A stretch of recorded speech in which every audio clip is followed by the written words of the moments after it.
Messi নেইমাররা জান্নাতে যাবে না, আপনাদের অনেকেরই মন খারাপ হয়েছে। আপনারা যারা তাদের অনেক ভক্ত চিন্তা করেছেন এটা কোনো কথা, মেসি নেইমার ছাড়া জান্নাতে আমি কি করব? নাউজুবিল্লাহ। তাদের ছাড়া আমার জান্নাতটা কিভাবে পরিতৃপ্তি আসবে? অনেকে বলেন ভাই ঈমান না থাকলে সে জান্নাতে যাবে না, মাদার তেরেসা এত ভালো কাজ করেছেন তিনি জান্নাতে যাবেন না, আপনি এক সুন্নাহ ফাউন্ডেশন দিয়ে জান্নাতে যাওয়ার আশা করেন? অনেকেই বলেন। আমি বলি ভাই, মাদার তেরেসা হোক আর মেসি নেইমার হোক, যে কোনো অন্য ধর্মাবলম্বী আছে, অনেকে যুক্তি দেয় বিদ্যুৎ আবিষ্কার করেছেন একজন অমুসলিম, তার বিদ্যুতের আলো দিয়ে কোরআন পড়ে আপনি জান্নাতে যাবেন আর ওই লোক জান্নাতে যাবে না, কেমন থিওরি? অনেকে প্রশ্ন করেন। আমি এটার উত্তর দিতে চাই, দেখুন তারা কি জান্নাত বিশ্বাস করত? জীবদ্দশায় যদি তাদেরকে বলা হতো, আপনি এখন মেসি নেইমারকে যদি যায় বলেন ভাই মেসি চলেন একটু জান্নাতে যাই, এই কাজ করলে জান্নাতে যাওয়া যাবে, সে কি আপনার এই কাজটাকে অ্যাপ্রিসিয়েট করবে? আপনার কথাকে অ্যাপ্রিসিয়েট করবে?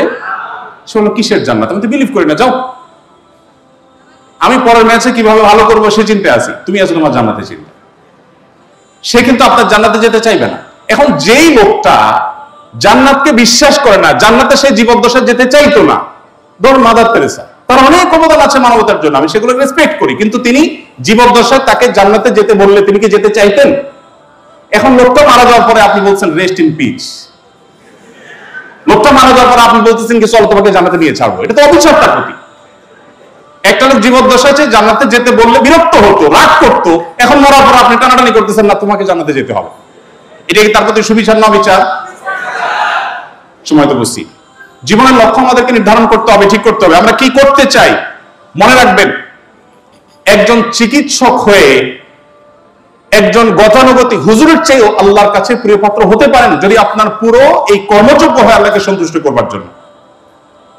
কদিন আগে একজন সম্ভবত কিডনির একজন ডাক্তার, তার একটা সাক্ষাৎকার বিভিন্ন গণমাধ্যম বেশ ব্যাপকভাবে প্রচার হয়েছে, আপনারা হয়তো দেখেছেন। তিনি তার জীবনে অনেক মানুষকে ফ্রি ট্রিটমেন্ট করে দিয়েছেন।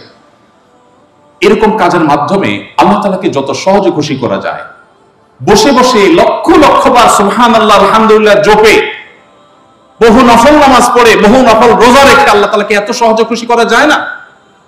আমি একটি কথা প্রায় জায়গায় বলার চেষ্টা করি, ওই আবারও নাম আসছে আব্দুল্লাহ জাহাঙ্গীর রহমাতুল্লাহর কথা, ইসলামী বিশ্ববিদ্যালয়ের কুষ্টিয়া প্রফেসর। স্যার একটা কথা বলতেন যে আমার ইসলাম নিয়ে পড়াশোনা অনেক আলহামদুলিল্লাহ, দেশে বিদেশে পিএইচডি করেছি, দেশের বাইরে বিভিন্ন বড় বড় ইউনিভার্সিটিগুলোতে এবং বিশ্ববিদ্যালয়ের ছেলেদেরকে ইসলামিক সাবজেক্টের উপর শিক্ষকতা করেছি বহু বছর।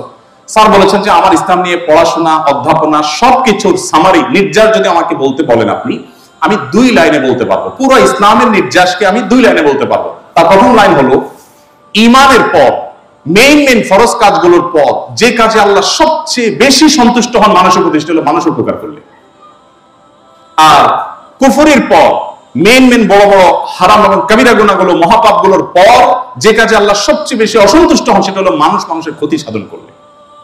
তাহলে আপনি আপনার এই শিক্ষা দিয়ে মানুষ উপকার সাধন করে আল্লাহর কাছ থেকে রিওয়ার্ড পেয়ে আল্লাহ সবচেয়ে প্রিয় পাত্র জান্নাতে একেবারে প্রথম সারিতে থাকার সুযোগ আছে না নাই? শুধুমাত্র পার্থক্য এতটুকু যে আমার ইন্টেনশনটাকে চেঞ্জ করতে হবে, জীবনের লক্ষ্যটাকে নির্ধারণ করে নিতে হবে। আল্লাহ তাআলা আপনাদের সবাইকে সেই তৌফিক দান করুন। সর্বশেষ যে পয়েন্ট বলবো তা হলো, আপনাদের এই বয়সের সবচেয়ে ডেঞ্জারাস জিনিসটা হলো আপনাদের চরিত্রকে সংরক্ষণ করা। পশ্চিমা পৃথিবী তাদের যে অপসংস্কৃতি, এটা আপনার সমাজে পুশ করবার জন্য এদেশের সমস্ত গণমাধ্যমগুলোকে, এদেশের বিভিন্ন প্রতিষ্ঠানকে তারা ইউজ করে, চেষ্টা করে।